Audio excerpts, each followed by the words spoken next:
Break होईल.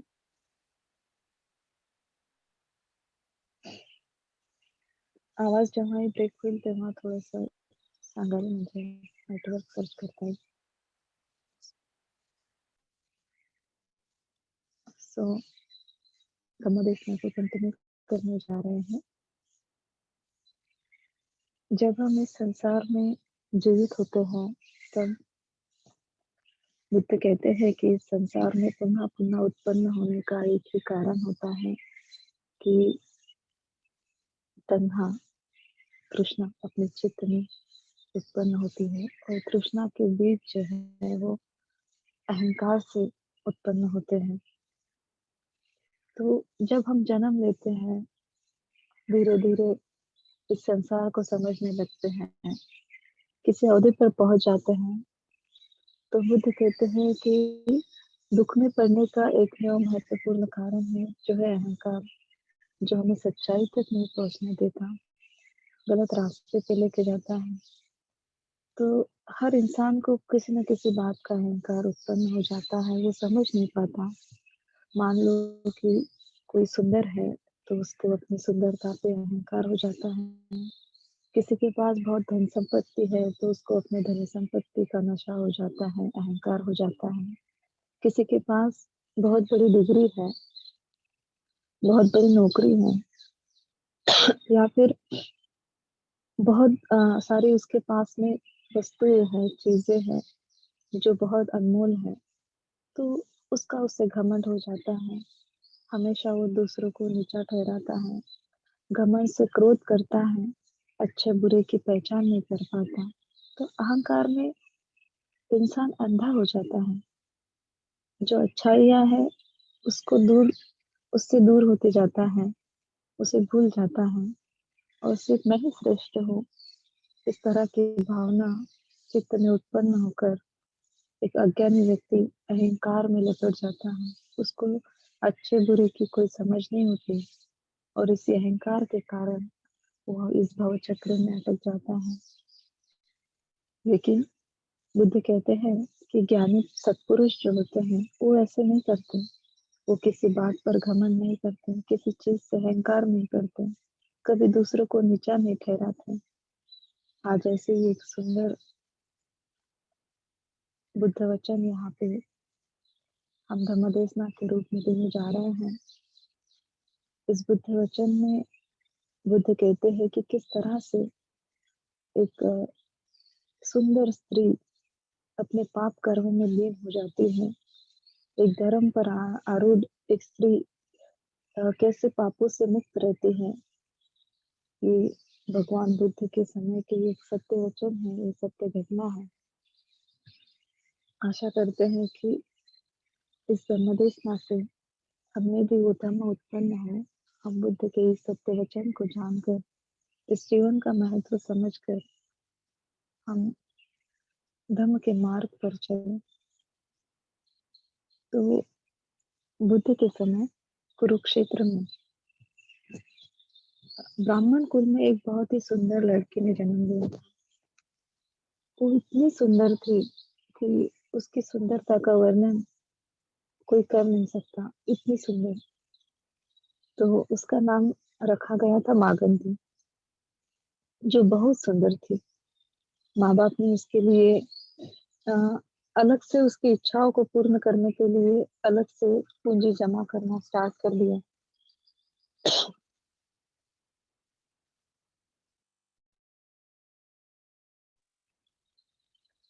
कि उसकी कोई इच्छा पूरी न रह जाए. हर उसकी इच्छा वो पूरी करते चले गए क्योंकि वो सुंदर ही इतनी थी. माँ बाप से माँ बाप को उसके उनकी बेटी पे बहुत अ, मतलब बहुत घमंड था, बहुत उनको बहुत खुशी मिलती थी उसकी इच्छा को पूर्ण करते हुए. तो उसकी हर इच्छा वो पूर्ण करते, कभी उसकी कोई इच्छा अधूरी नहीं छोड़ते. तो धीरे धीरे करके वो बेटी बड़ी हुई. तो बड़ी होने के बाद उसके घर में बहुत बड़े बड़े उसके शादी के लिए रिश्ते आने लगे. वो इतनी सुंदर थी कि कोई भी इंसान उसको पाने के लिए कितना भी धन दे दे, इतनी सुंदर.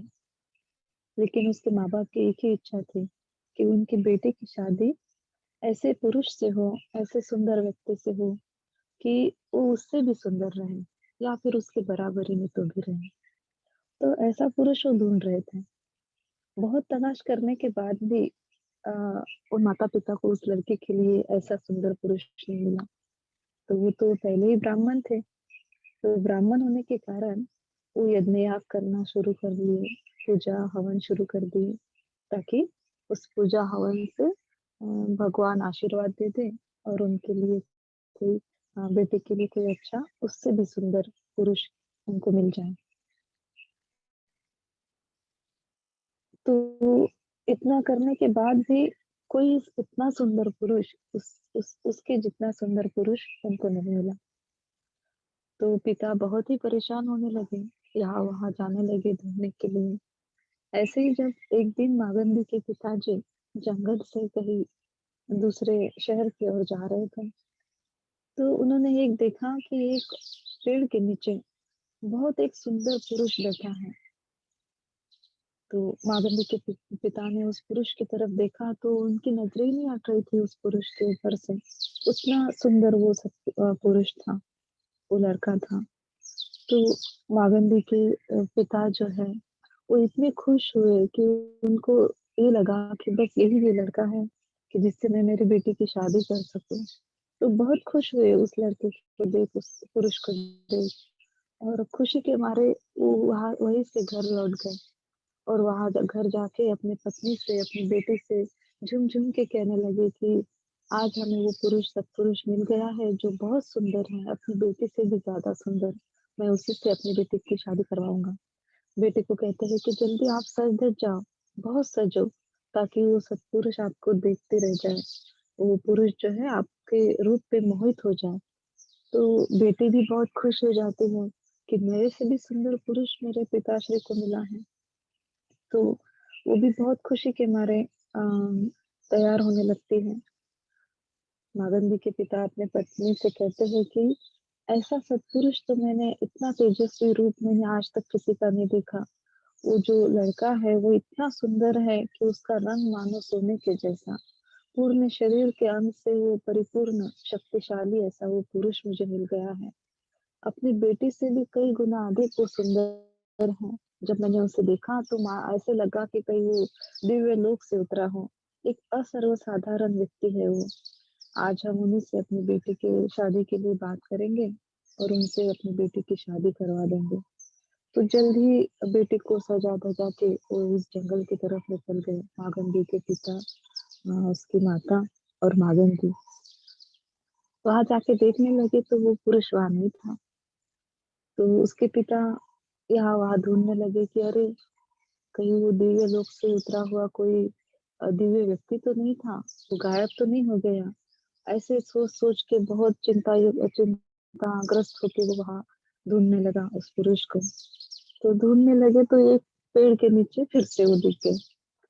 फिर से दिख जाने के बाद उमागंदी के पिता बहुत खुश हुए और बहुत खुश होके वो उस पुरुष के पास जाने लगे और बोले कि देखो यही वो पुरुष है जिससे मैं अपनी बेटी की शादी करना चाहता हूँ। है ना ये एक सर्वसाधारण व्यक्ति जो सर्वसामान्य पुरुष में इसकी गणना नहीं होती है।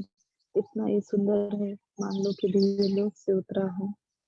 तो महागांधी के पिता ये नहीं जानते थे कि जिस दिव्य पुरुष के बारे में वे सोच रहे थे, वो दिव्य पुरुष सच में ही दिव्य थे, क्योंकि वो एक सर्वसामान्य पुरुष नहीं थे। वो जिन जिस पुरुष की तीनों लोक में पूजा की जाती है, वैसे वो पुरुष सर्वश्रेष्ठ इस संसार में महाकारुणिक तथागत भगवान बुद्ध थे। उनका वो दिव्य रूप था। तो वो मागंदी के पिता को उनके बारे में कुछ पता नहीं था।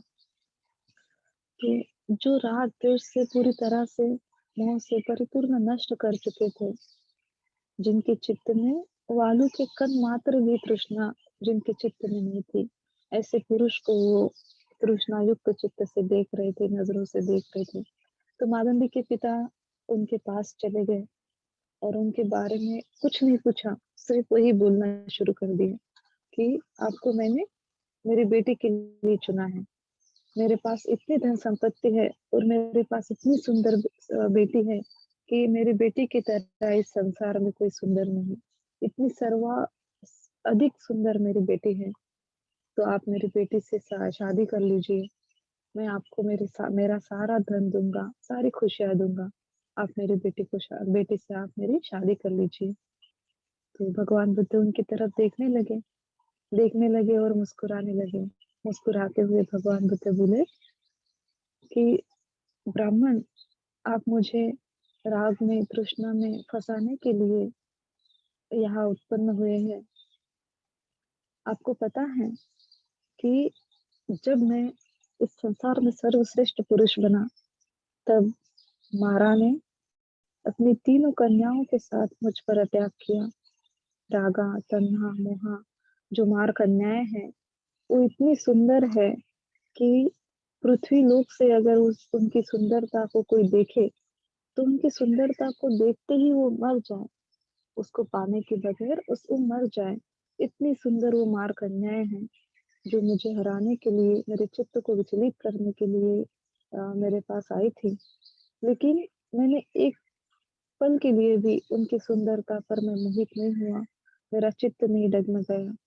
तो आपकी बेटी का तो कोई उनके सामने कुछ लवलेश ही नहीं है। तो ऐसी वो मार कन्याओं के सामने मेरा चित्त विचलित नहीं हुआ। तो इस मनुष्य स्त्री को देख मेरा चित्त कैसे विचलित हो जाएगा? हे ब्राह्मण, इस मनुष्य लोक में जो स्त्री है, वो मैं इस तरह से देखता हूँ कि मान लो कोई घड़ा है, पानी का कोई घड़ा है और उसमें मलमूत्र भरा हो, पूरी गंदगी भरी हो। ऐसा ये घड़ा है, ऐसा ये स्त्री का रूप है।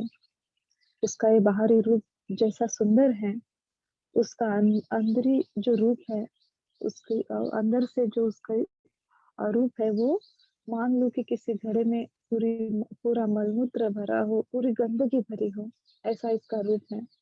तो ऊपर से इसको कितना भी सजा लो, कितना भी रंग दो, गंदगी गंदगी ही रहेगी, वो दुर्गंध ही देगी। तो ये शरीर जो है, इस शरीर का स्वभाव ही दुर्गंध युक्त है, चाहे वो स्त्री हो या पुरुष हो। ये पूरा मलमूत्र से भरा हुआ एक घड़ा है, जिसे मनुष्य रूप जो है लोभ के चलते, मोह के चलते उसे लेकर लगाते जाता है, सुंदर दिखता है, सुंदर दिखने की कोशिश करता है। तो भगवान बुद्ध का चित्त अब इस परमत्त सुंदरता को देख चुका है। अब इसका चित्त, भगवान बुद्ध का चित्त ऐसी बाहरी सुंदरता से विचलित नहीं होने वाला। ये सत्य है, ये बुद्ध के वचन है। तो इस तरह से भगवान बुद्ध बोलने लगे और इस धम्म को सुनकर मागंदी के माँ पिता जो है, वही श्रोतापन्न हो गए।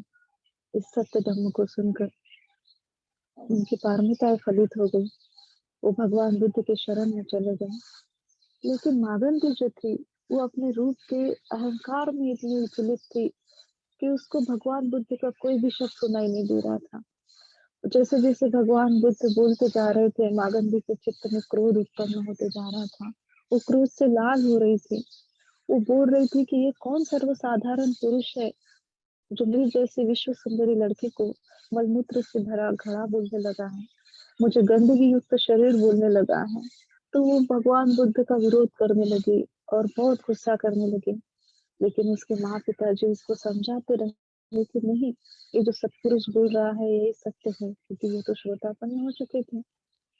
तो मागंदी जो है अपने रूप को देखने लगी कि मेरा रूप, मेरी काया कितनी सोने की तरह सुंदर है, मेरी आंखें इतनी सुंदर है, मेरे बाल इतने सुंदर है, मेरा शरीर इतना सुंदर है। कैसे इस सुंदर शरीर को कोई व्यक्ति मलमूत्र से भरा घड़ा बोल सकता है, गंदगी युक्त शरीर बोल सकता है, दुर्गंध युक्त शरीर बोल सकता है?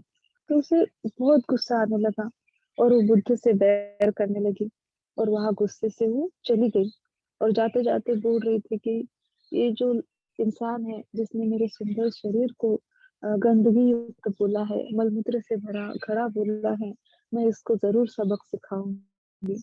ऐसा क्रोध उत्पन्न करने लगी। उसे पता नहीं था कि वो किससे क्रोध कर रही है, किससे बैर रख रही है। कि मान लो एक छोटा सा कंकर हिमालय पर्वत से टक्कर लेने जा रहा है, कि मान लो कि उस हिमालय पर्वत से कोई पानी का बूंद जैसे नीचे आ रहा है, पानी का झरना, और वो गंगा नदी से सामना करने चला। इस तरह से वो एक सर्वसाधारण स्त्री और सर्वसाधारण तीन लोक में श्रेष्ठ भगवान बुद्ध से वैर करने लगी और बदला लेने के बारे में सोचने लगी। वो ये नहीं जानती थी कि एक बार मान लो कि एक बलवान हाथी से बैर बांधकर शायद किसी का भला हो, लेकिन भगवान बुद्ध के साथ बैर रखकर क्रोधित होकर किसी का भला नहीं हो सकता। और आज तक किसी का भला नहीं हुआ है, किसी का कल्याण नहीं हुआ है। हर कोई जो भगवान बुद्ध से बैर रखता हो, उसे सिर्फ दुख ही मिला है। मान लो कि एक बार एक कोई विषारी नाग के विष से शायद कोई बच जाए। विषारी नाग के विष प्राशन करने से मौत तो निश्चित है, लेकिन फिर भी शायद कोई बच जाए। लेकिन भगवान बुद्ध के साथ बैर बांध कर, उनके साथ गुस्सा रखकर, उनके फल से कोई नहीं बच सकता है।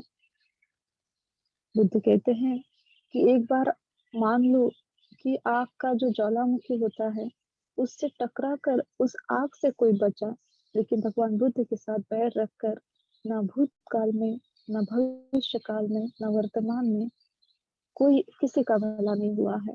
सिर्फ उसका अहित ही हुआ है और अहित ही होगा। इस सच्चाई से मागंदी बहुत दूर थी। वो देख नहीं रही थी, वो देख नहीं पा रही थी। अपने रूप के सुंदरता के लिए वो इतने अहंकार में थी कि वो सच्चाई को देख नहीं पा रही थी। वो सिर्फ बुद्ध के साथ पैर बांधने चली और बोली कि मैं तो बुद्ध को सबक इसका सिखाऊंगी ही। उसके माँ पापा ने उसे बहुत समझाया, लेकिन वो नहीं समझी। उस बैर में ही रही, क्रोध से ही रही, हमेशा बुद्ध के बारे में गलत बोलती रही। कुछ दिनों बाद उस सुंदर लड़की का, मागंदी का, उज्जैन के राजा के साथ में उसकी शादी हो गई। और शादी के बाद वो उसके चित्त में एक ही बात रहती कि मैं तो अब रानी बन गई हूँ। मैं रानी बन के बुद्ध को तो जरूर सबक सिखाऊंगी। ऐस उसने मुझे मलमूत्र का घड़ा बोला, उसने मुझे गंदगी बोला। इस तरह से वो अपने चित्त में हमेशा क्रोध उत्पन्न करती। वो कभी खुश नहीं रह पाती, हमेशा जलती बुद्ध के ऊपर। तो मागंदी के साथ में और दो रानियां थी। मतलब उज्जैन के जो राजा थे उनकी तीन रानियां थी। 3 नंबर की मागंदी, 1 नंबर की उनकी रानी थी जिसका नाम था समावती, और दूसरी रानी थी उसका नाम था वसुलदत्ता। तो ये तीनों रानियां अपने अपने महल में रह रही थी। राजा ने सबके लिए अलग अलग आलीशान महल बनवाए थे। उसमें वो मागंदी और समावती और वसुलदत्ता, वो तीनों रानियां रहती थी। तो मागंदी ऊपर से जितनी सुंदर थी, अंदर से उसका चित्त उतना ही खराब था, क्योंकि वो बुद्ध के प्रति हमेशा चित्त में बैर उत्पन्न करती। हमेशा सोचती रहती कि बुद्ध ने मुझे गंदगी युक्त शरीर बोला, मेरे शरीर को मलमूत्र का घड़ा बोला। इस तरह से उसका मन जो है क्रोध से भी, उसका शरीर तो मलमूत्र का बना हुआ घड़ा तो था ही, लेकिन उसका चित्त भी अब वैसे ही बन गया। पूरा गंदा उसका चित्त बन गया। जो तो मागंदी जो थी, हमेशा गंदा सोचती बुद्ध के लिए, हमेशा बैर उत्पन्न करती। अचानक से एक बार ऐसे हुआ कि बुद्ध अपने शिष्य के साथ में उज्जैन आ गए। उज्जैन आ गए तो मागंदी को ये बात पता चल गई कि बुद्ध अपने शिष्य के साथ में उज्जैन आ गए हैं। तो मागंदी ने क्या किया कि अपने सेवकों को पूरा पैसा देकर सारे राज्य में बुद्ध के बारे में निंदा स्टार्ट कर दी, निंदा करना शुरू कर दिया। और सब लोगों को बोलने लगी कि जब बुद्ध आए तो आप उनको भिक्षा न दो, उनके संग का सम्मान न करो, अपमान करो, उनको बुरा बोलो, गंदे शब्द यूज करो। तो इस तरह से वो बोलने लगी और लोगों में पैसा बांटकर बुद्ध के प्रति, उनके प्रति वो अपमानजनक शब्द बुलवाती लोगों से। तो भगवान वहां रहने लगे शिष्य के साथ। तो 1 दिन हुआ, 2 दिन, 3 दिन, ऐसे दिन बीतते चले गए। तो आनंद भी सोच में पड़ गए कि यहाँ के लोग में तो बुद्ध के प्रति बिल्कुल सम्मान नहीं है। ये लोग नहीं जान रहे हैं कि वो किसके साथ ऐसा बुरा बर्ताव कर रहे हैं, किसको वो सम्मान नहीं दे रहे हैं, किसका आदर सम्मान नहीं कर रहे हैं। तो आनंद भगवान बुद्ध से कहने लगे कि भगवान, अब हम यहाँ नहीं रहेंगे, हम यहाँ से दूर चले जाएंगे, चलो हम कहीं दूसरे शहर में जाते हैं। देखो यहाँ के लोगों को आपका महत्व नहीं पता है, वो आपके बारे में नहीं जानते हैं, चलो हम यहाँ से दूर चले जाते हैं। तो भगवान बुद्ध आनंद से बोलने लगे कि ठीक है भगवान आनंद, कहाँ जाते हैं हम लोग? तो आनंद बोलते हैं कि हम दूसरे शहर में चले जाते हैं भगवान। तो आनंद बोले कि मान लो हम दूसरे शहर में चले गए और वहां जाने के बाद अगर वहां भी ऐसा हुआ तो आनंद बोले हम वो भी शहर छोड़ देंगे, हम दूसरे शहर में चले जाएंगे भगवान। पृथ्वी पे कितने शहर हैं, हम कौन से भी शहर में चले जाएंगे जहाँ भगवान बुद्ध को सम्मान मिले, आदर मिले। तो भगवान ने कहा कि मान लो हर जगह हमें ऐसा ही मिले तो क्या हम हर रोज जगह ही बदलते जाएंगे? ऐसा नहीं करो आनंद। हमारा जो धर्म है, बुद्ध का धर्म है सहन करना। तो आप सहन करो, धर्म में विलीन हो जाओ। एक ना एक दिन लोगों को बुद्ध के बारे में, उनकी महानता के बारे में, सच्चाई के बारे में पता चल ही जाएगा। आप लोगों के बीच में, इन लोगों के बीच में धर्म का पालन करो। तो आनंद चुप हो गए भगवान बुद्ध के देशना सुनकर, वचन सुनकर। तो इन्हीं के बीच रहकर भगवान बुद्ध रहने लगे, पिंडपात करने लगे, लोगों को धम्म देशना देने लगे। तो इसी बीच एक घटना हुई कि ये जो उज्जैन का जो राजा था, इनकी एक जो बड़ी रानी थी समावती, उनकी एक दासी थी। तो समावती रोज दासी से फूल मंगवाती, बाहर से, बाजार से फूल मंगवाती, और फूल लेने के लिए वो रोज उसको 8 सोने के कॉइन देती। तो 8 सोने के कॉइन देने से वो फूल मंगवाती मार्केट से। तो वो दासी क्या करती कि सिर्फ 4 सोने के सिक्के से फूल लाती और 4 सोने के सिक्के खुद के पास चुरा के रख देती। तो उस दासी का नाम था खुजुत्तरा, खुजुत्तरा दासी। तो एक दिन ऐसे हुआ कि उन्होंने मार्केट से फूल लाए और 4 ही सोने के सिक्के के फूल लाए और वापस महल आने लगी। महल आते समय वो देख रही थी कि एक जगह बहुत भीड़ लगी है। तो उसके चित्त में ये चित्त जागरूक हुआ कि किस चीज के लिए भीड़ लगी है इतनी, इतनी शांतता क्यों है यहाँ पे। तो जाके देखने लगी तो भगवान बुद्ध का प्रवचन चल रहा है और लोग सुन रहे हैं। उसके चित्त में भी ये भाव उत्पन्न हुआ कि मैं भी क्यों ना सुनूं, कौन ये सत्पुरुष जो है इतना तेजस्वी, इतने मधुर इसके वचन है, तो ये क्या बोल रहा है करके वो सुनने लगी तो देखा तो बुद्ध प्रवचन दे रहे हैं, शील के बारे में बता रहे, समाधि के बारे में बता रहे, सत्कर्म के बारे में बता रहे, उसके फल के बारे में बता रहे। तो वो जो खुजुत्तरा दासी थी, बुद्ध के वचन सुनकर बहुत प्रभावित हो गई और उसी समय उसने निश्चय कर लिया कि मैं भी शील पर प्रतिस्थापित हो जाऊंगी, पूरे जीवन भर मैं शील का पालन करूंगी।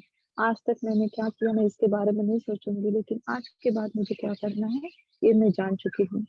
तो वो पूरे सिक्के का जो है वो फिर 8 सोने के सिक्के का फूल लेके समावती के पास चली जाती है। तो समावती देखती है कि आज तो बहुत सारे फूल लाए। तो वो खुद तरह से बोलने लगी कि आज आपने बहुत फूल लाए, ज्यादा सिक्कों से फूल लाए क्या आपने? क्या हुआ है, इतने फूल कैसे लाए? सिक्के कम तो नहीं पड़ गए, और देने हैं आपको?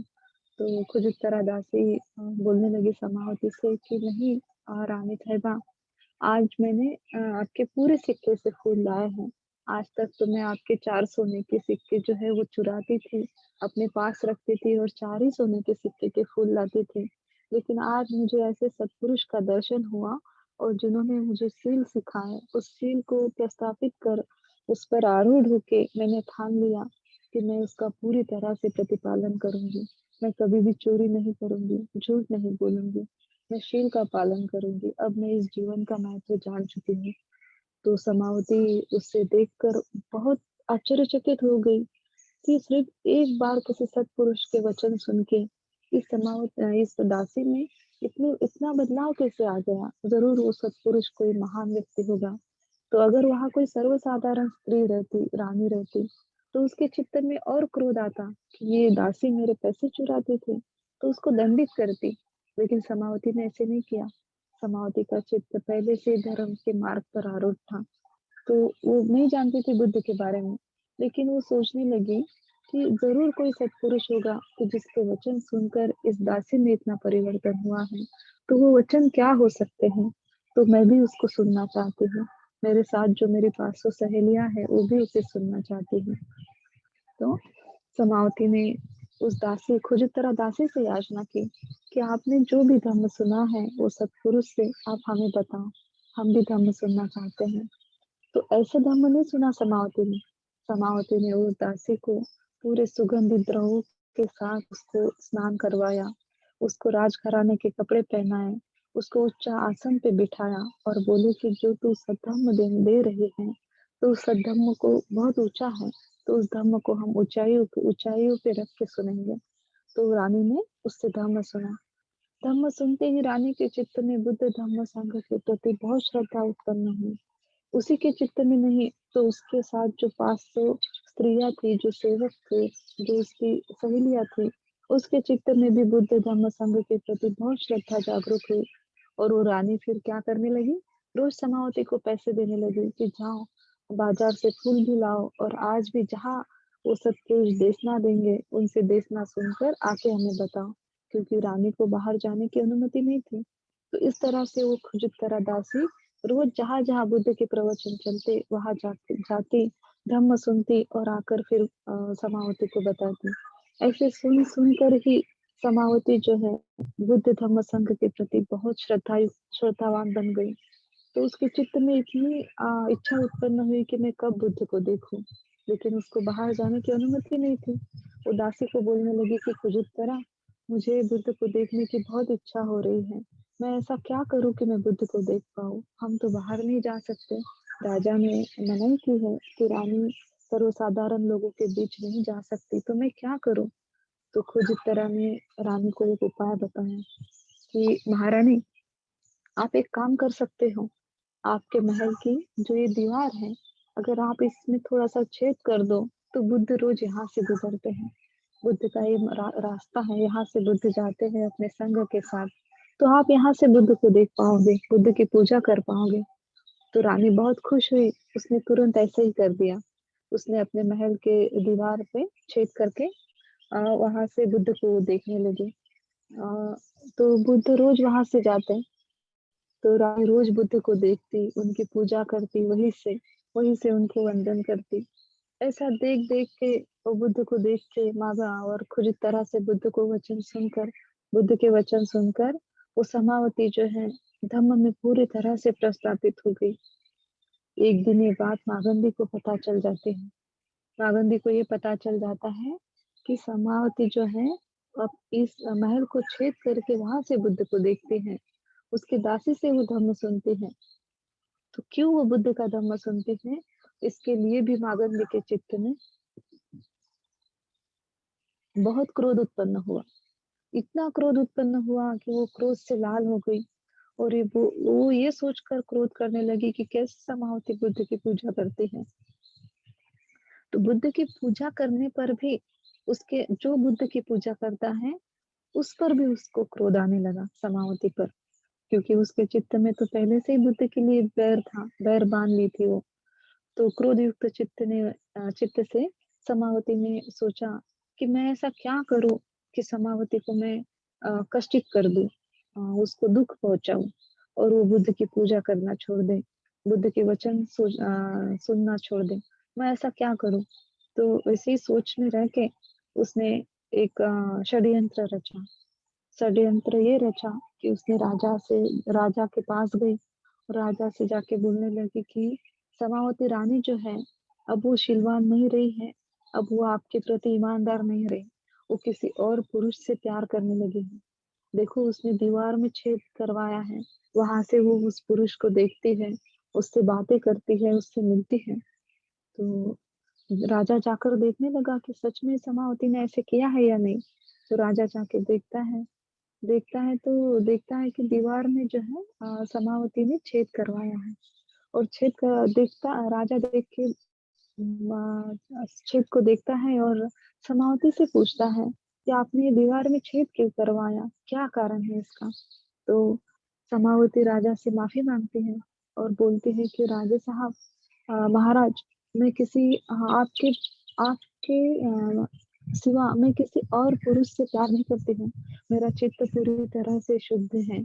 ये छेद तो मैंने ऐसे ही करवाया था दीवार में, मैंने किसी पुरुष को देखने के लिए ये छेद नहीं करवाया। तो राजा समावती को पहले से जानता था, बहुत दीर्घ समय से जानता था। तो राजा जो है वो मागंदी की बात नहीं मानता, तो समावती की बात पर विश्वास कर वो छेद को मिटा देता है। बंद कर देता है। मागंदी और चिढ़ जाते हैं कि अरे, राजा ने इतने शांत से वो छेद ढक दिया है और गुस्सा भी नहीं किया, समावती को कोई सजा भी नहीं दी। समावती फिर से वही काम करने लगी, धर्म सुनने लगी उनकी दासी से।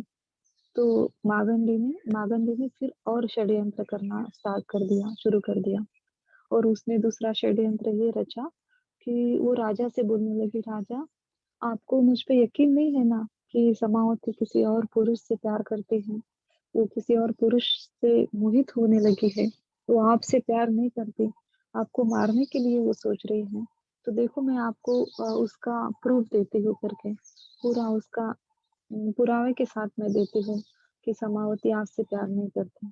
मैं आपको दिखाई दूंगी उसका रूप, सच्चा रूप क्या है। तो मागंदी क्या करती है कि 8 मुर्गियों को 8 मुर्गे लाती है।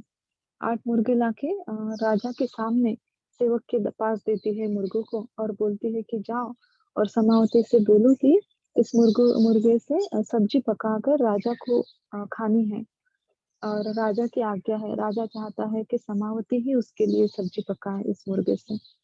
तो सेवक लेके जाते हैं मुर्गे को समावती के पास और बोलते हैं कि राजा की इच्छा हुई है इस सब्जी खाने की, चिकन की, तो आप इससे इससे सब्जी पकाओ।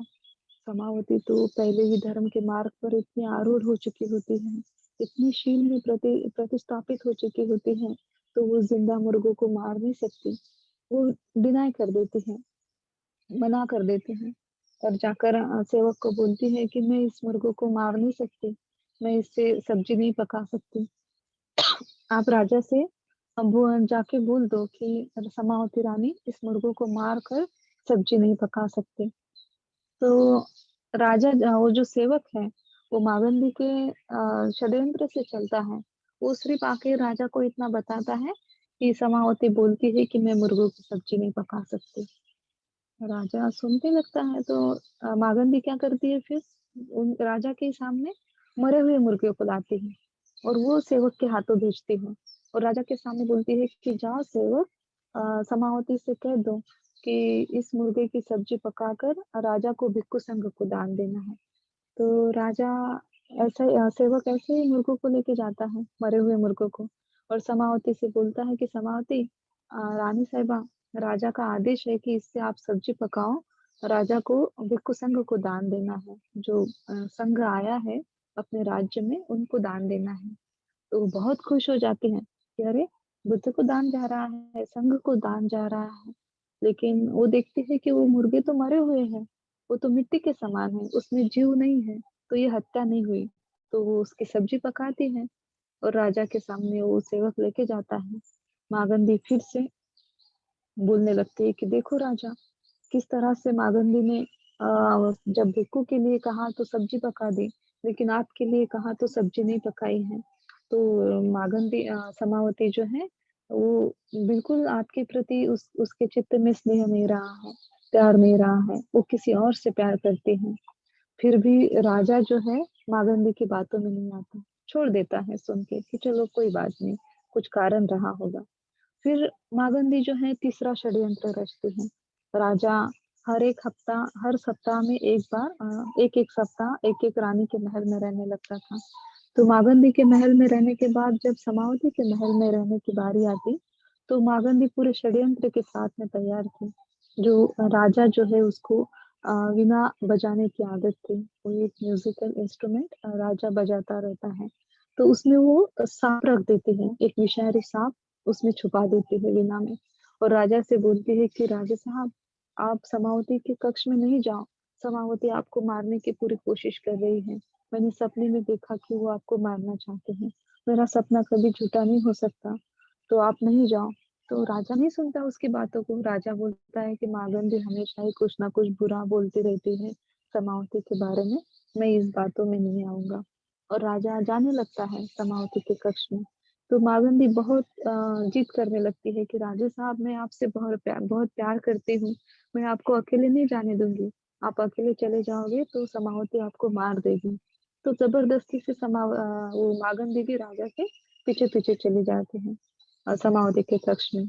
जब रात का अंधेरा होता है, राजा सो जाता है, तो सोने के बाद ये मागंदी क्या करती है, उस वीणा को राजा की तरफ फेंक देती है और राजा की तरफ वीणा फेंकने से उसमें से वो सांप निकल जाता है और बहुत जोर-जोर से चिल्लाने लगती है कि महाराज उठिए, उठिए देखो समावती ने क्या किया, आपके शरीर के ऊपर विषारी सांप फेंक दिया, वो आपको मारना चाहती है।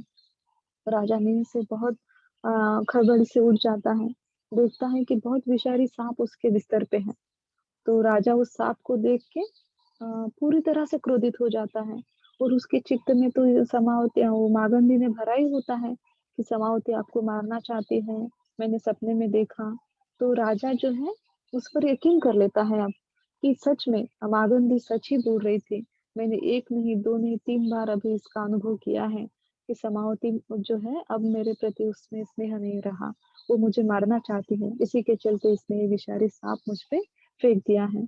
तो राजा क्रोध से लाल हो जाता है, समावती के प्रति उसके चित्त में बहुत क्रोध उत्पन्न हो जाता है और क्रोध उत्पन्न हो जाने के बाद राजा क्या करता है उस क्रोध से कि उसके लिए मृत्यु दंड की सजा सुना देता है और मृत्यु दंड की सजा सुनाने के बाद इतना ही नहीं तो उसके साथ में जो 500 उसकी सहेलियां होती है, उसके लिए भी मृत्यु दंड की शिक्षा घोषित करता है।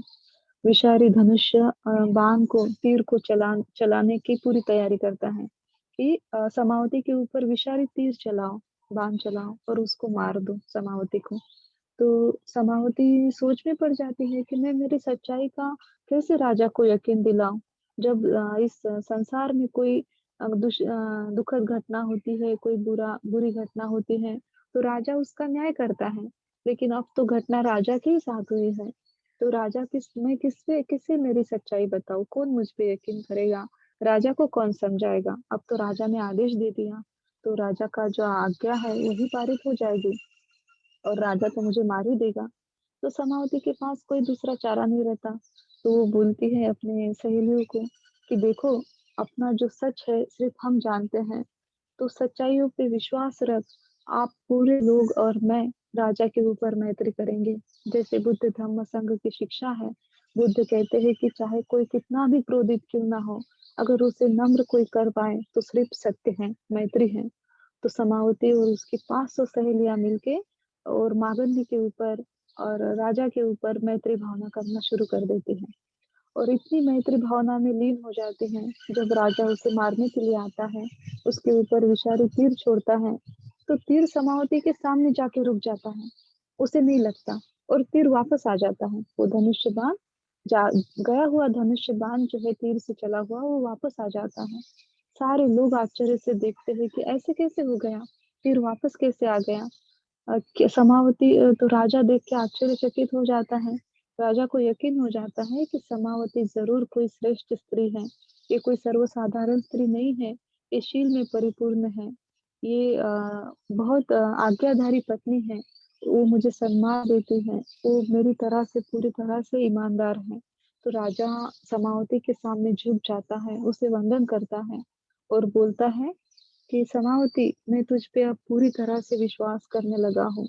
तू सच में बहुत शीलवान बहुत पतिव्रता स्त्री है मुझसे गलती हो गई मुझे माफ कर दो और तुझे जो मांगना है आज मुझसे तू मांग सकती है तो समावती जो है वो शील पे धारण की हुई स्त्री होती है वो कुछ नहीं मांगती राजा से एक शीलवान एक धर्म के मार्ग पर आरूढ़ व्यक्ति की यही आ, निशानी है कि जब भी कोई उसे देने के लिए भी आए तो उस समय भी वो पूरी तरह से संयमित होके शील पर प्रतिस्थापित होके धर्म के मार्ग पर प्रतिस्थापित होके संयमित रहती है शांत रहती है लालच में कुछ नहीं मांगती समावती अगर चाहती तो वो मागंदी के लिए दंड भी मांग सकती थी लेकिन वो कुछ नहीं मांगती वो संयमित होकर राजा से कहती है कि महाराज जब वक्त आएगा तब मैं आपसे कुछ मांगूंगी अभी मुझे कुछ नहीं चाहिए तो राजा ये शब्द सुनकर और उस पर मोहित हो जाता है और समावती को और ज्यादा प्यार करने लगता है और इज्जत देने लगता है और फिर वो बोलता है कि मेरा जो गुनाह है उसकी माफी मैं किससे मांगू तो समावती बोलती है कि अपने राज्य में भगवान बुद्ध आए हुए हैं आप उनसे माफी मांग लो तो राजा भागते हुए जाता है भगवान बुद्ध के पास उनसे माफी मांगता है और उनको 7 दिन तक अपने राज्य में भोजन दान ऑफर करता है उनकी पूजा करता है संघ की सेवा करता है 7 दिन राजा के महल में बुद्ध के लिए भोजन दान चलता है उनके संघ की सेवा होती है, धर्मादेशना होती है। राजा और धर्म में प्रस्थापित हो जाता है। जब 7 दिन बाद भोजन दान खत्म हो जाता है तो बुद्ध महल से चले जाते हैं। अब वहाँ भोजन दान नहीं रहता। तब जाके समावती राजा के पास जाती है और राजा से बोलती है कि महाराज, आपने मुझे कहा था कि अब मैंने आपके साथ ये जो गलत किया है इसके बदले में आप मुझे जो भी वरदान मांगो मांग सकती हो। तो आज मुझे आपसे कुछ मांगना है। तो राजा बोलता है कि मांग लीजिए, आपको जो मांगना है। तो मागंदी को लगता है कि शायद ये मेरे लिए दंड ही मांगेगी, मुझे दंड देगी, या फिर ये राजा की संपत्ति मांग लेगी, या मुझे राज्य से बाहर निकाल देगी। मागंदी ऐसे सोचती है। लेकिन समावती तो धर्म के मार्ग पर आरूढ़ होती है, प्रस्थापित होती है। वो पूरी शीलवान स्त्री होती है। उसके चित्त में किसी के लिए बैर क्रोध नहीं रहता। तो राजा से बोलती है कि मुझे सिर्फ 1 हफ्ता तक बुद्ध को भोजन दान करने की अनुमति दीजिए। मुझे बुद्ध से धम्म सुनने की अनुमति दीजिए। तो राजा तो खुशी होता है उस बात के लिए। राजा बोलता है कि मैं इसकी अनुमति देता हूँ। आप फिर से एक बार 1 सप्ताह तक बुद्ध को और उनके संघ को भोजन दान दीजिए, धम्म सुनिए। तो इस तरह से समावती 1 हफ्ता पूरा बुद्ध को भोजन दान देती है, धम्म सुनती है, और उस सप्ताह में समावती जो है उस श्रोतापन्न फल को प्राप्त करती है। मागंदी और क्रोधित हो जाते हैं। उसके चित्त में बुद्ध के प्रति और बैर हो जाता है कि जिस पुरुष के लिए मेरे चित्त में इतना बैर है, जिससे मैं बदला लेना चाहती हूँ, जिसने मुझे मलमूत्र का घड़ा बोला, जिसने मुझे गंदगी बोला, तो मैं उसको दंड देना चाहती हूँ। उसके प्रति मैं उसके चित्त में मेरे चित्त में इतना क्रोध है। वो इंसान आज मेरे ही महल में उसकी लोग पूजा कर रहे हैं, और क्रोधित हो जाते हैं। और समावती के लिए भी उसके चित्त में बहुत क्रोध उत्पन्न हो जाता है। तो समावती बोलती है, मागंदी बोलती है कि अब मैं जरूर समावती को पूरी तरह से नष्ट कर दूंगी। भगवान बुद्ध के संघ को नष्ट कर दूंगी, उनके धम्म को बुद्ध को नष्ट कर दूंगी। वो कुछ नहीं, मतलब उसके चित्त में बैर के सिवा और कुछ नहीं रहता। तो वो सोचती है कि मैं ऐसा क्या करूं, अब तो राजा भी मुझ पे यकीन नहीं करेगा, राजा भी समावती को दंडित नहीं करेगा। बुद्ध के बारे में अगर मैं बुरा भला कहूँ तो राजा उस पे यकीन नहीं करेगा, क्योंकि राजा भी बुद्ध धर्म के शरण में चला गया है। तो समावती क्या, वो मागंदी क्या करती है कि अपने राज्य से, अपने मायके से कुछ लोगों को बुलाती है, उनको पैसे देकर ऐसा षड्यंत्र रचती है कि वो समावती को मार दे, जला के खाक कर दे। इतनी नफरत उसके चित्त में आ जाती है, समावती के चित्त में, मागंदी के चित्त में समावती के लिए। तो वो ऐसे करती है कि रात के समय समावती जिस महल में रहती है, उस महल में चारों तरफ तेल छिड़वा कर छिड़कती है, और सेवकों को बोलती है कि पूरा जला दो, इतना जला दो कि ये 500 सेविका इसकी, जो बुद्ध के धम्म के प्रति इसके चित्त में जो श्रद्धा है, इन सारे लोग जलकर मर जाएं। इस तरह से आग जला दो। तो समावती जिस महल में रहती है, चारों तरफ वो आग लगा देती है, और वो आग के पूरे लहरें फैल जाती है। आग के चपटे इधर उधर देखने लगती है समावती। उसके सेवक इधर उधर भागने लगते हैं। तो समावती देखती है कि अब तो इस आग से बचना नामुमकिन है। तो आग से बचना नामुमकिन है, तो समावती अपने अ, इससे कहती है सेवकों से कि देखो, आप जो है इधर उधर नहीं भागो, घबराओ नहीं, क्योंकि आज हम इस आग से नहीं बच सकते। ये आग जो है, ये आग जो उत्पन्न हुई है, इस आग से हम बच नहीं सकते। तो आप शांत रहो, संयमित रहो। अगर मृत्यु आना है तो उसको संयमित रूप से उस मृत्यु को सहन करो, उसका स्वीकार करो। अगर आप असंयमित होकर क्रोध युक्त चित्त से और मोह से, लोभ से, डर से अगर इधर उधर भागने लगे और उसमें अगर आपको मौत आ जाए, तो आप दुर्गति को प्राप्त होंगे। लेकिन अगर आप धम्म के प्रति श्रद्धा रखकर, संघ के लिए विश्वास रख, बुद्ध के शरण में जाकर अगर आप शांत रहोगे, संयमित रहोगे, तो जरूर आपका कल्याण होगा, आप सुगति को प्राप्त होगे। मरने के बावजूद भी आपको सुगति प्राप्त होगी। तो सारे उसके सेवक समावती की बात सुनते हैं। वो बुद्ध को सामने रखकर, धम्म को सामने रखकर, संघ के शरण में जाके समावती जो है वो मैत्री भावना करने लगती है। मैत्री भावना करने लगती है, और वहाँ के जो सारे उपासक होते हैं उसके जो सेवक होते हैं वो भी मैत्री भावना करने लगते हैं। और मैत्री भावना करने करने से वो आग जो है पूरी तरह फैल जाती है, और आग में परिपूर्ण तरह से समावती और उसके साथ वो 500 सेविकाएं, उसकी सहेलियां पूरी जलकर खाक हो जाती है, मर जाती हैं। तो जब वो मरने मरने जा रही होती हैं, तो समावती सेवकों से बोलती है कि देखो, ये अपने ही कर्म है। एक बार हमने भी उसको उसके सारे पिछले जन्म याद आ जाते हैं समावती को। वो सेवकों से बोलती है कि ये अपने ही कर्म है। एक बार इसी तरह आग के चपेटों में हमने पैतृक बुद्ध को छोड़ा था। उनको अपने से पीड़ा हुई थी। अपने अपने ये कर्म है, इसके चलते हमें अब इस आग में मृत्यु आना ही आना है। ये अपने कर्म है। अपने कर्म का विपाक समझकर उसे पूरी सच्चाई के साथ में स्वीकार करो। तो समावती इस सच को स्वीकार करके उस आग में जलकर पूरी तरह से मर जाती है। सुबह राजा को पता चल जाता है कि समावती के महल में आग लग गई। वहां आके देखता है तो समावती समावती भी जल के खाक हो जाती है, और उसके साथ 500 उपासक भी जल के खाक हो जाते हैं। राजा बहुत क्रोधित हो जाता है कि ये कृत्य किसने किया, किसने समावती के महल को जलाया है, किसने आग लगाई। तो राजा को पता चलता है कि ये सारा काम जो है वो मागंदी ने किया है। तो मागंदी ने ये काम किया है। तो राजा बहुत क्रोधित हो जाता है। राजा सोचता है कि मावंदी को मैं बहुत कठिन से कठिन दंड दूं।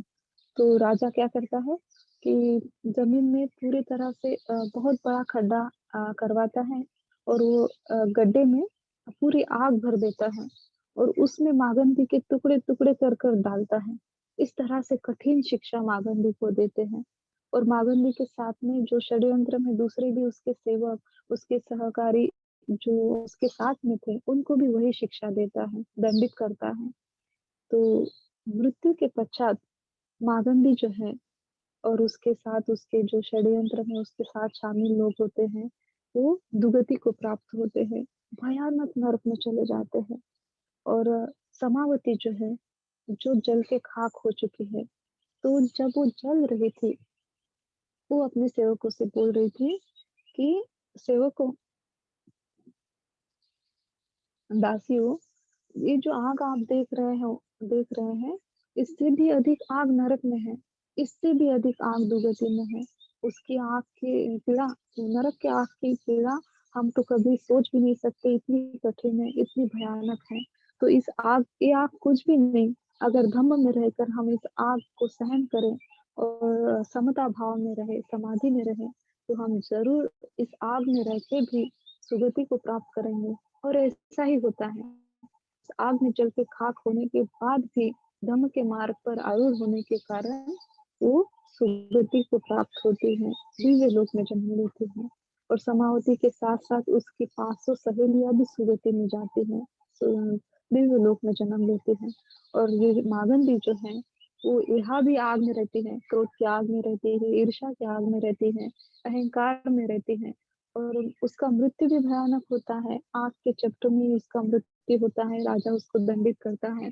और मृत्यु के बाद भी वो सुखी नहीं रहती, उससे भी भयानक आग में वो जन्म लेते हैं। और इस तरह से समावती मागंदी जो है वो दुर्गति को प्राप्त होती है। तो इस तरह से जो धम्म के मार्ग पर आरूढ़ व्यक्ति होता है, वो इस जन्म में भी सुख और समृद्धि को प्राप्त करता है, और मृत्यु के पश्चात भी सुख और समृद्धि को प्राप्त करता है, दिव्य सुख को प्राप्त कर लेता है। लेकिन जो इंसान अहंकार में बहता जाता है, क्रोध में रहता है, किसी भी बात के लिए अहंकार करता है, मन में किसी के लिए घृणा रखता है, क्रोध रखता है, वो यहाँ भी जलते रहता है, और मृत्यु के बाद भी उसको सुख प्राप्त नहीं होता, तो वहां भी दुर्गति को प्राप्त होता है। ये बुद्ध वचन है, ये सत्य वचन है। इस तरह से बुद्ध ये सत्य वचन बोलते हैं। और मागंदी के बारे में, समावती के बारे में लोगों में बुद्ध इस वचन को प्रस्तापित करते हैं। तो बुद्ध कहते हैं, अपमादो अमत पदम, पमादो मच्चुनो पदम, अपमत्तानुमीयन्ति एपमन्ता यथामता। यानी जो अप्रमादी लोग होते हैं, जो कुशल कर्म पर, कुशल धर्म पर स्थित होते हैं, वो निर्वाण को प्राप्त करते हैं। अपमादो अमत पदम, कि कुशल धर्म पर आरूढ़ व्यक्ति निर्वाण को प्राप्त करता है। पमादो मच्चुनो पदम, यानी अकुशल कर्म करने वाला व्यक्ति वो मृत्यु को प्राप्त होता है। वो कभी मृत्यु से बच नहीं सकता। एक जन्म से दूसरे जन्म, दूसरे जन्म से तीसरे जन्म, कंटिन्यू वो हमेशा मृत्यु को प्राप्त होता है। लेकिन अप्रमादी व्यक्ति कभी मृत्यु को प्राप्त नहीं होता। वो तो निर्वाण की तरफ जाता है। मृत्यु के पश्चात भी वो निर्वाण की तरफ जाता है। तो वो हर जन्म में जब उसकी मृत्यु होती है तो वो मृत्यु का अंत करते हुए निर्वाण की तरफ जाता है। लेकिन प्रमादी व्यक्ति जो है, जो अकुशल कर्म पे आरूढ़ व्यक्ति होता है, वो मृत्यु के बाद भी मृत्यु को ही प्राप्त होता है। वो मृत्यु का अंत नहीं करता। अपमत्तानुमीयन्ते, अप्रमादी लोग कभी मरते नहीं हैं, क्योंकि वो निर्वाण की तरफ बढ़ते हैं। इस जन्म में या अगले जन्म में कभी ना कभी तो वो निर्वाण का साक्षात्कार करते हैं। उसे कहते हैं अपमत्तानुमीयन्ते, पमात्ता यथामता। और जो प्रमादी लोग होते हैं, जो लोग अकुशल कर्म करते हैं, अकुशल धर्म पर आरूढ़ होते हैं, तो वो कुछ इस तरह से होते हैं कि जिस तरह मरा हुआ शरीर जो होता है, मान लो एक मरा हुआ शरीर है, वो क्या करता है, हमेशा दुर्गंध उत्पन्न करता है। तो इसी तरह एक प्रमादी व्यक्ति, अकुशल कर्म करने वाला व्यक्ति, उसके चित्त से हमेशा दुर्गंध आता है। उसके शरीर से हमेशा दुर्गंध फैलता है।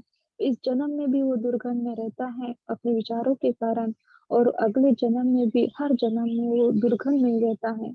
और जिस तरह मरे हुए व्यक्ति के शरीर से दुर्गंध आता है, उसी तरह अकुशल कर्म करने वाले व्यक्ति से, उससे चित्त से दुर्गंध आता है, और वो दुख की अनुभूति करता है। इस संसार में दुख भोगता है। लेकिन अप्रमादी व्यक्ति ऐसा नहीं होता। वो तो सुख की तरफ जाता है, दिव्य सुख की तरफ जाता है, और निर्वाण की तरफ जाता है। तो इसीलिए यहाँ इस धम्मदेशना में हम कहना चाहते हैं कि किस तरह धर्म जो है, वो सत्य धर्म जो है, वो हमारी रक्षा करता है। इसीलिए बुद्ध कहते हैं कि धम्मं रक्षन्ति रक्षिताः। जो धर्म की रक्षा करता है, धर्म उसकी रक्षा करता है। तो समावती जिस तरह धर्म की रक्षा कर रही थी, तो धर्म ने मृत्यु तक उसकी रक्षा की, और मृत्यु के बाद भी उसकी रक्षा की। और जो धर्म का नाश करता है, धर्म में उसका नाश इस प्रकृति में निश्चित है। उसके नाश से उसे कुछ कोई नहीं बचा सकता। जो धर्म का नाश करता है, वो दुख को ही पाता है। वो इस जन्म में भी दुख को पाता है, अगले जन्म में भी दुख को पाता है। वो कभी निर्वाण का साक्षात्कार नहीं कर सकता। तो हमने इस बुद्ध वचन में देखा कि इस सुंदर बुद्ध वचन में हमें ये सीख दी कि किस तरह से अहंकारी व्यक्ति अपने अहंकार से दुख को उत्पन्न करता है, क्रोध को उत्पन्न करता है, ईर्ष्या को उत्पन्न करता है, और दुर्गति को प्राप्त होता है। और किस तरह से धर्म पर आरूढ़ व्यक्ति संयमित होकर, शील का पालन कर, धर्म के प्रति जागरूक रहकर इस जन्म में भी सुख की अनुभूति करता है, और मृत्यु के पश्चात भी सुख को प्राप्त होता है, दिव्य लोक में जन्म लेता है। तो आज हमने जो ये बुद्ध वचन सुने हैं, इस बुद्ध वचन से हमें भी ये सीख मिलती है कि किसी चीज के लिए हमें अहंकार नहीं करना चाहिए, घमंड नहीं करना चाहिए। चाहे वो हमारी सुंदरता हो, हमारे पास मिला हुआ हमारी शिक्षा हो, हमारी संपत्ति हो, धन संपत्ति हो, हमारे हमें किसी भी बड़ी से बड़ी प्राप्ति हमें क्यों ना ही हो, उस चीज के लिए हमें अहंकार नहीं करना चाहिए। इस शरीर की सुंदरता के लिए हमें अहंकार नहीं करना चाहिए। हमेशा ध्यान में रखना चाहिए कि किस तरह से विश्व सुंदरी का रूप देखकर भगवान बुद्ध ने कहा, तो ये तो मलमूत्र से भरा हुआ घड़ा है। उस सुंदरता को देख के कहा, ये तो पूरा दुर्गंध युक्त शरीर है, ये तो पूरी गंदगी है, जो गंदगी में ही जाएंगी। तो इस तरह से हमें भी खुद को देखना है कि हमारा जो शरीर है, वो सच में ये बुद्ध वचन है, ये सत्य है कि ये मलमूत्र से भरा घड़ा है। अगर हम अंदर देखें तो पूरा दुर्गंध युक्त है। हम खुद की ही गंदगी हाथ में नहीं ले सकते, खुद को ही अंदर से नहीं देख पाते, अंदर हम रहना नहीं चाहते। तो इस सत्य को जानकर किसी भी चीज पर अहंकार न कर, हम सत्य धर्म पर आरूढ़ हो जाएं, हमें सत्य धर्म मिले। कभी भी हमारी चेतना, हमारा चित्त धर्म से नहीं भटके। हम सदैव धम्म मार्ग पर आरूढ़ रहे। जिस तरह से समावती की धम्म ने रक्षा की, इस तरह से समावती ने धम्म को प्रतिपालन किया, उस तरह से हम भी धर्म का प्रतिपालन करें, हम भी शील मार्ग पर आरूढ़ हो जाएँ और जिस तरह से समावती की इस प्रकृति में रक्षा हुई, उस तरह हमारी भी इस प्रकृति में अकुशल धर्म से रक्षा हमें मिले और हम भी निर्वाण का साक्षात्कार करें। इसी मंगल मैत्री के साथ इस धम्मदेशना को यही समाप्त करते हैं। साधु, साधु, साधु।